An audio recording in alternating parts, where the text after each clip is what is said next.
Thank you, Mr. Chairman, and again, thank the witnesses for being here. And as a reminder, there's another committee in Congress, Judiciary, that handles immigration. This is the border security hearing, and we're talking about the security of the United States of America, just to set the stage for some of the testimony that we've heard.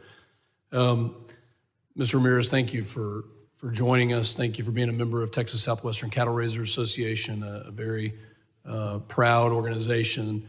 You mentioned the survey, the border security survey that the TSCRA has done. Would you be willing to share that with the committee? Absolutely. If you find that valuable information, I could speak to our leadership and get it to you. I would, and Mr. Chairman, I'd like to enter that survey into the record. Without objection. Thank you. You've had 5 generations of proud ranching history in your family on the ranch that you're on now. I just kind of want to put it in perspective for people. From your experience, have you seen a situation in those 5 generations that is like this, with the chaos, with the damages, the high-speed chases? I mean, have you seen anything like this past 2.5-year period previously? Well, talking to my grandfather, who was raised on the ranch, and at least going back that far, he's never talked about a time where it was like it is now. People used to come across in smaller numbers from what he recalls and looking for work and were willing to work, and it wasn't the situation that it is now. The volume of people that are, and by the way, everything I talked about, this is 40 miles away from the border. And I have friends 100 miles away from the border that are going through the same situation.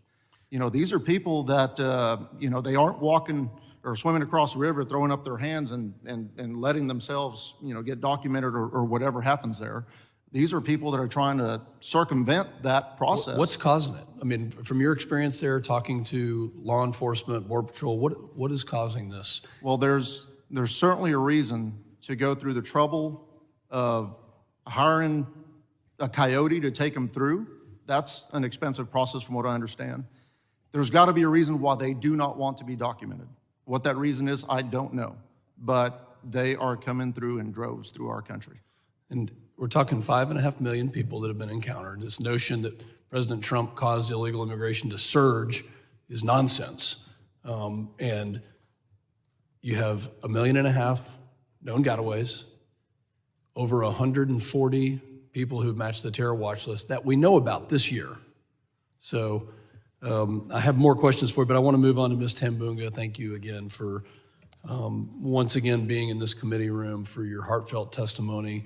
In previous conversations, you've discussed how the driver of the vehicle was recruited by the cartels, and there is a narrative that is in this committee and sometimes espoused by my colleagues on the other side of the aisle that the cartels are not at all linked to the issue of illegal immigration. And I want to get your take on that, because I'm offended when I hear that, and I know that this is a very personal issue. As far as the information that we know now, and this is coming from Texas DPS, that the murderer of the vehicle, he was recruited on TikTok by the cartel. Wow. I mean, when you hear that, and I hope my colleagues are listening to that we can talk economics, we can talk immigration, we can talk the things that was said by Mr. Beyer, but we're talking about the security of our communities, that this person was recruited, that this person went on a high-speed chase over 100 miles an hour and tragically ended the lives of 2 people and changed the lives of this family forever. And that is directly linked to the massive amounts of people that are coming across illegally, not following law and order.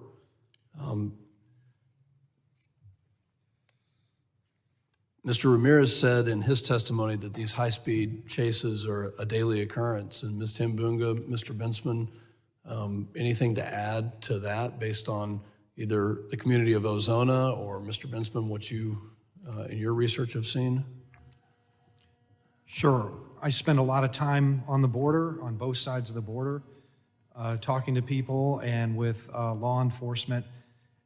There are so many high-speed chases in the borderlands for so long that there are certain communities that, for example, have built protective retaining walls around their schools.